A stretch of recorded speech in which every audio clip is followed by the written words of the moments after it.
Hey guys, this is Anthony Morganti from anthonymorganti.com, and this is episode 178 of Photo Critiques. And in this episode, I'm pleased to critique the work of Bernhard Wieser. Bernhard sent me in some really nice shots. This first one's really cool. It's an existing light portrait, 50 millimeters, 1/30th of a second, f/1.8, ISO 400. It's an existing light shot. I don't think any flash was used, but it's looks like there was a reflector. Or maybe Matthew brightened this up in Lightroom or something, because the light looks like it's coming over from this direction, but her face is lit up too. And that's quite often you've seen me in these critiques, brighten people's faces. You always you don't want the faces to be real dark, but this, you could use, and I mentioned you could use a reflector to reflect some light back into their face. And really nice job here. And she has some catch lights in her eyes, and just a little bit. It's a little bit soft, and it's, when I say by soft, it's her eyes aren't in tight focus. As you could see, they're a little blurry. I don't know where the focus point was. I can't really make out where it might be. Might have back focused a bit, and so it looks like it's more in focus back towards the back of her hair. So his camera or his lens might have back focused a little bit. But then again, he might have wanted to do this on purpose, because many times with some subjects, people more my age, you don't want to make it super, strong, crisp focus. You want the picture a little soft, just to hide some of the lines. So in this case, it's not bad. If this was like a 17-year-old model, then and it's for a photo shoot, for a magazine, or for a product, fashion shoot, then you don't want it soft. Usually you need this really super strong focus on the eyes. It's a nice shot. I like the processing. It's cool. A couple things. It's crooked. You could see this is leaning to the right. That's one thing. So you really want to make these things straight. Also, the edge of the boat here, I think that he's in a boat, is in the shot. And it's just shouldn't be there. I mean, we could eliminate this. Got to lean forward to try to eliminate the boat from the shot, and straighten it. You can just usually go in lens corrections and hit auto, and it straightened it a little bit. As you could see, there's before, after. I still think it's still a little crooked. You could see how this is leaning in a little bit, but then you can manually do these things. You go over here and you could just manually straighten it out, maybe something like that. That's ridiculous. I apologize. That's bad. But anyways, you get the idea. It's a little crooked. Just straighten it out, and then you'll be fine. Now this shot here, the scene itself. I mean, you took a picture of a boat, but there's really no photographic clues in here. No photographic techniques here to help this photograph be more photographic. Okay, and what I mean by that is there's really no leading line. I mean, you don't always have to have leading lines in the shot, but it helps sometimes. You just kind of stood there, shot down at the boat. We have this part of the pier or dock in the shot, which really doesn't add anything to the shot. We don't have really anything interesting in the background, so it's just the boat. So you really have to work this scene. You have to get down lower, try to do different angles, different focal lengths, zoom in, zoom out, try different things. The boat isn't overly attractive, so you have to try to find something interesting about this boat if you want to photograph this boat and get it in the shot so that it adds to the overall composition.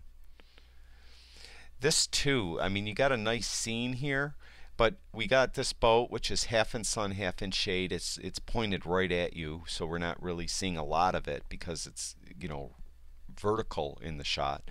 We have all this busy stuff over here. This I don't know what that is, sticking up here. We have all this stuff over here. So we have a pretty cool backdrop. Sky is nice, but then pretty much everything from here down doesn't really add anything to the shot. It's kind of a record of you being here, but from a artistic photographic point of view, there's not a lot here. And the only other thing, it is a little crooked again. You can see how this side is higher than this side. So you just try to be careful. Try to get, I mean, You could always correct this in Lightroom, as we saw in that previous photo. It doesn't always work. We'll see this overcompensated that time.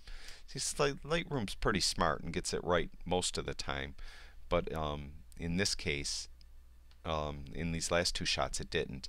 But as I mentioned, this is a little crooked, but you really got to work the scene. You got to try to get some photographic technique involved to get a decent shot. And what I mean by that is, like I mentioned before, you could try to figure out what your subject is going to be. That's the thing you want to exploit, the thing you want to show off. Then see if you could incorporate anything like leading lines, rule of thirds, some minimalist things, something to really glorify and maximize the view of that subject, to exploit it. Then decide what is ugly in the picture and what you want to minimize. And in this case, maybe it's this, or this cage over here. You might want to minimize that. So you try to get away, position yourself, use the right equipment so you can minimize those things that aren't adding to the shot. This is a nice shot. This very nice sky. We do have kind of leading lines here. We have these underground, whatever it is, underwater, I'm sorry, underground, leading us through the shot, and we have this kind of shore coming into this point. Inverted point, I should say. And very nice sky. We have a boat here. We have this. We really don't need this in the shot. So, again, you're really a lot closer on this shot. I would say just work it a little more and see what you could come up with. This is a really nice shot. Beautiful colors, really nice sky. Really well done. The only thing is these birds that are way off in the distance, they just kind of look like dirt specks. So clone those out. Use Lightroom or whatever to clone those out, because to the viewer they don't necessarily look like birds when they're that far away. And if you print this, it's just going to look like a piece of dirt speck on the print. So just clone them out and you don't have to worry about it. Processing is real nice. We have some real nice colors here. This is a really nice shot. This is a nice shot too. Very well done. I like the processing. Nice color. Nice exposure, everything's in focus. This is a great shot. I really like this shot a lot. This is a fine art shot, and we got the graffiti, I think, on the statue kind of makes it, and it has a spotlight on it, which is really cool.